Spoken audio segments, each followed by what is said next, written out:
Assalamualaikum warahmatullahi wabarakatuh. Halo Sobat Pembelajar, jumpa lagi di YouTube channel SMP Budi Mulia 2. Kali ini kita akan membahas tentang gagasan dan fakta dalam teks eksposisi.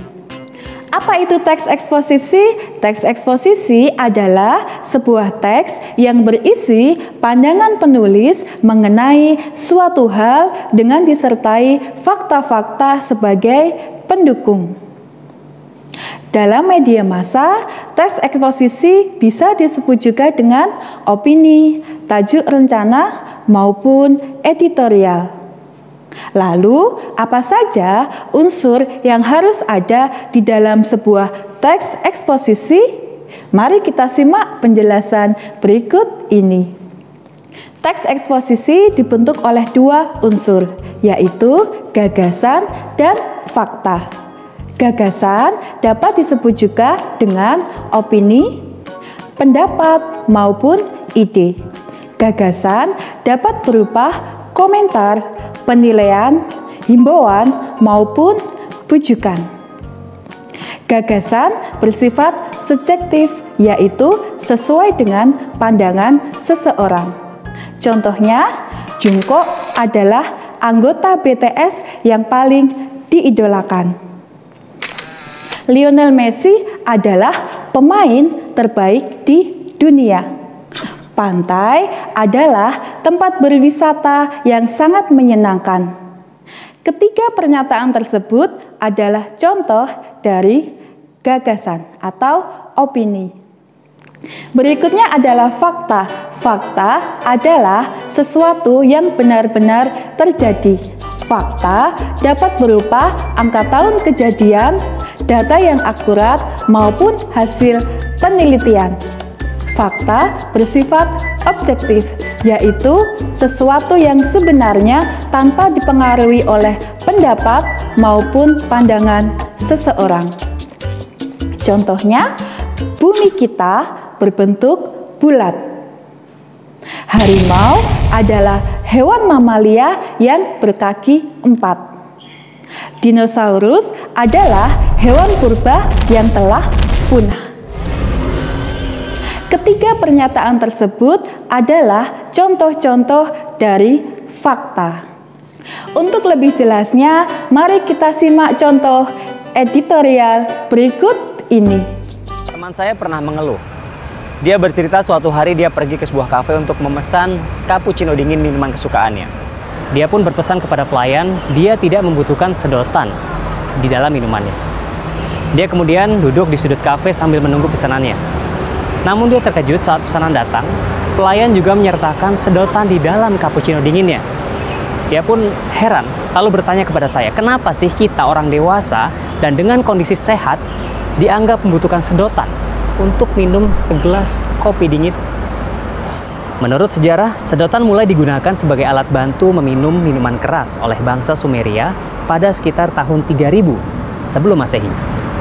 Berdasarkan temuan pada makam bangsa Sumeria, pada masa itu sedotan dibuat berlapis emas dengan lapisan batu lazuli berwarna biru. Selanjutnya, seiring perkembangan zaman, bahan baku sedotan mulai termodifikasi, baik dengan logam, jerami, kertas, hingga akhirnya perkembangan sedotan pesat terjadi sejak 1888 menggunakan bahan baku plastik. Penduduk dunia, termasuk Indonesia, kini sudah menjadi konsumen setia sedotan plastik. Menurut data Diverse Clean Action, Indonesia saja mengkonsumsi sekurangnya 93 juta batang sedotan plastik setiap hari. Jumlah sedotan sebanyak ini, jika direntangkan, akan mencapai jarak 16.700 km atau sama dengan jarak yang ditempuh dari Jakarta ke Mexico City. Jika dihitung per minggu, pemakaian sedotan penduduk Indonesia akan mencapai 117.400 km atau hampir 3 kali jarak keliling bumi.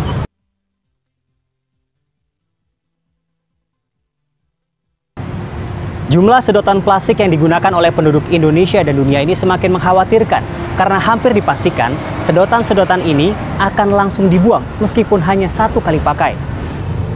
Lembaga riset lingkungan EcoWatch mencatat sekurangnya 500 juta batang sedotan plastik di dunia dibuang setiap hari meskipun hanya satu kali pakai. Ironisnya, Sampah sedotan termasuk ke dalam 10 besar sampah yang ditemukan di laut setelah dibuang dan hanyut melalui saluran air seperti selokan dan sungai, lalu hanyut ke laut. Yang menjadi pertanyaan adalah, kenapa kita selaku konsumen masih menggunakan sedotan plastik? Apakah kita benar-benar membutuhkan sedotan untuk minum? Dan apakah kita sebagai konsumen bisa tidak menggunakan sedotan untuk minum? Kalau saya sih lebih enak aja ya minumnya. Kalau langsungnya takut suka beleleran gitu. Ya dibilang butuh sih enggak juga ya. Tapi karena ya dikasih sedotan ya kita gunakan. Bisa. Ini buang aja nih.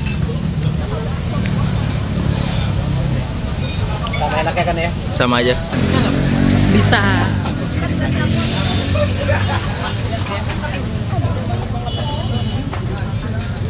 Bisa. Jika kita memang sudah sangat bergantung dan membutuhkan sedotan untuk minum, tidak ada salahnya kita menggunakan sedotan yang lebih personal atau pribadi.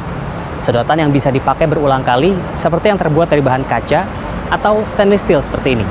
Bukan sedotan yang sekali pakai langsung buang dari bahan plastik. Namun setelah kita pikirkan, minum tanpa sedotan juga sama menyenangkannya dibandingkan minum dengan sedotan. Karena mengurangi sampah sedotan, cara yang terbaik adalah dengan tidak pakai sedotan. Saya Yogi Tujuliarto untuk CNN Indonesia. Dari tayangan tersebut, kita dapat menemukan beberapa fakta dan opini yang terangkum di dalam slide berikut ini.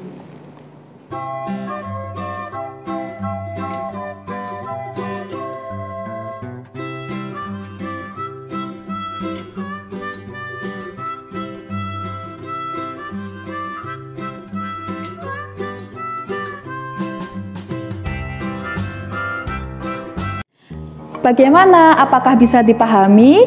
Dapat kita simpulkan bahwa teks eksposisi adalah sebuah teks yang berisi pandangan penulis terhadap suatu hal yang diperkuat dengan fakta-fakta sebagai pendukung, supaya pembaca dapat meyakini atau mempercayai pandangan penulis tersebut. Sekian pembahasan kita kali ini, sampai jumpa lagi di video-video selanjutnya. Wassalamualaikum warahmatullahi wabarakatuh.